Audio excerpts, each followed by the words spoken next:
All right, guys, so I'm here with the owner and founder of Jon Kaase Race Engines, Jon Kaase.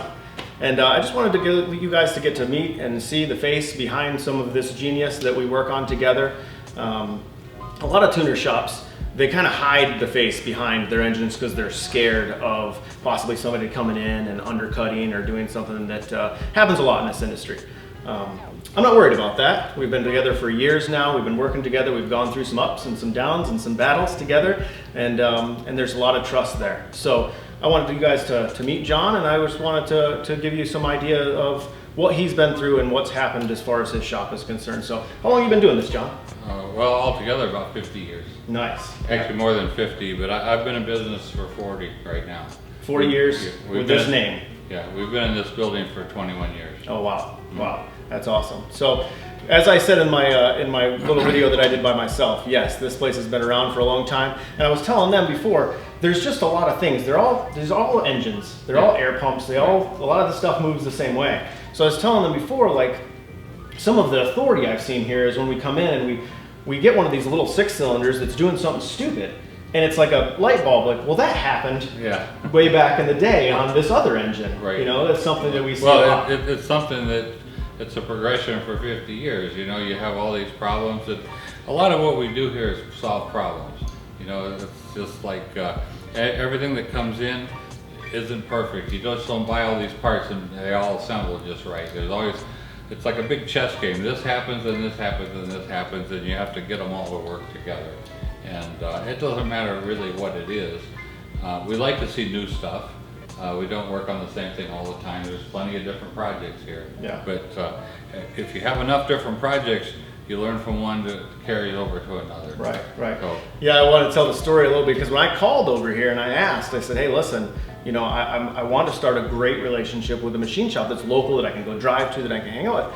And I almost kind of got hung up on a couple of times. Not really, but like, nah, we're not really that interested. And finally, I just came over to meet people and shake hands, and I brought one of the blocks. And I remember him saying, that thing makes 2,000 horsepower? I can pick it up. yeah, you can carry it around under one arm. You know, it's like really. And you could just see the kind of the sparkle in his eye, like, okay, that seems neat to me now. Yeah. And that's how the whole thing started. And it wasn't because, oh, we wanted more money or they wanted more business or whatever. I actually kind of got shunned, like, hey, listen, we really can't take on more projects, until I showed how cool and interesting the project was. And now it's been, you know, I don't know, almost 100 engines later of a little bit of an awesome team.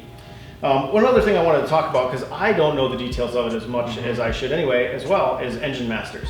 And as you said, you solve problems. I mean, that's what we do here, right? That's what you do a lot of. So tell them just a little bit about Engine Masters, what it is, kind of the confines of what you have to build and what you have to do, and then you know, your success level. You know, it's been a program I've been doing it since 2003. So, I mean, however many years that is, quite a few. And, you know, it's just a contest where everybody shows up with an engine over a certain group of rules. And every year the rules change, and we dyno them, and it's basically an average power. So it's not really the peak numbers, but you really learn a lot from doing it, because we run engines down at 3,500 RPM, 4,000, wide open throttle, which I've never done that in my life until we started this. And you learn, well, this helps the low end a little more than this. We never worked on those things before, but it is a little bit more like a street car engine, because in a street car engine, it doesn't so much matter what it makes at 7,000, because you're never there. Right. Just about. Right. If you are, you're going awful fast. Yeah. You know. Well, you know, the Engine Master stuff is you have to have a really good amount of power over a broad range, and it all gets averaged in, and that's the way they score you, and you get points for that. And so we've won 9 of them. So we've done really good, but we work on it pretty hard. About how many hours, let's just say a year, do you feel like are dedicated to that program for you, as far as just learning and R&D and trying to increase? For the Engine Master? Yeah.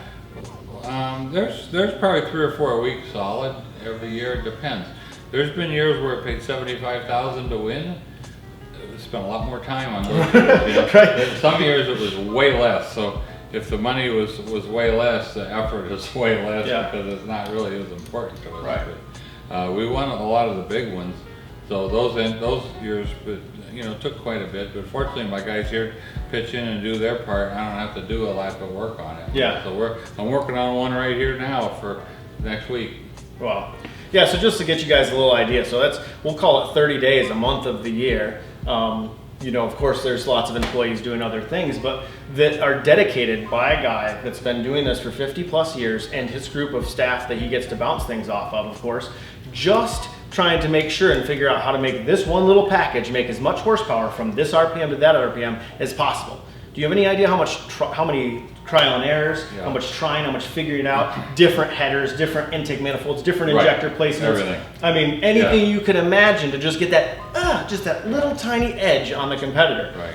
That rolls over. And if you don't think it does, you're crazy, because I have seen it. I've been here, I've watched him work on stuff that was mine and thinking, why in the world would we ever do something like that? We can't do that, that's not gonna work at all. And turns out now it's completely a part of our engine program because it's something that he learned 15 years ago in Engine Masters. Yeah. Really neat addition to everybody's engines here that comes through the door, but you know, I really care about mine. There's really never a time when we say that won't work. Yeah. You know, it's like, yeah, oh, we've done that before, it won't work. Now we don't ever say that here, you know, because you're always trying different stuff. And you know, when you really get down to it and you have a naturally aspirated motor and you're working on it for a really long time and you're trying to get it better and better, you get to a point where 95% of the stuff you try doesn't help. You know, I mean, they get to that point, there's nothing left to do, but they're really never finished. Is that like the old light bulb thing? Yeah. We just found out 99 ways not to make a light bulb. Yeah, right. Found out 95 ways not to make a horsepower. Right. We can tell you a lot of ways to have problems. but after a while you learn. And most of the time we're pretty close when we start on one. And it's fairly good. Yeah, I'm sure that window is narrowed over the years of knowing what to try and what not to try. You've learned about camshafts and headers and stuff like that. But a lot of times you read through the rules and see what the rules say, and they say what you can't do, but they don't really say what you can. And you know, so you might take some liberties there or whatever. But overall, it's been a good thing for us because it gets a lot of advertising. Absolutely. So why don't you say a little bit to how you feel or what you think about our program?